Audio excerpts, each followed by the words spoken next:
What is up everybody, Gistic here, and today I'm going to be showing you guys how to take a screenshot on Windows 10. Let's get straight into it. Okay, so the first thing you want to do is go to this little search thing down in the bottom left, click it, and then you want to type in snipping tool, and it is this one with the little scissors and the red circle. Click that, and this is a little program it brings up. So now if you want to take a screenshot, you just press new, and then you can select any bit of the screen that you want to. So you could just take a screenshot of part of the screen, or you could do this and go from the left corner. Make sure you're all the way up in the corner and just drag it across to the other corner. And there you go.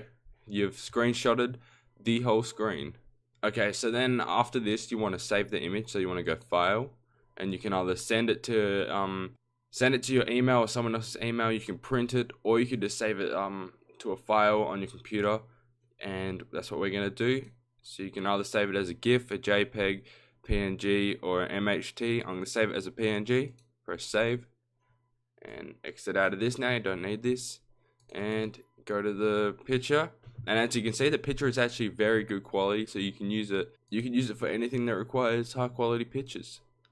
Okay, that is it for this video, guys. If this did help you, please hit that like button. If you're new to the channel, hit that subscribe button. And I just want to say thank you for all the support on all the videos. We have hit 2,100 subscribers. Thank you guys so much. And if you guys haven't yet, click the bell to be notified when we do upload a new tutorial video. And that is it for today, guys. I hope you guys have a wonderful day, and peace out.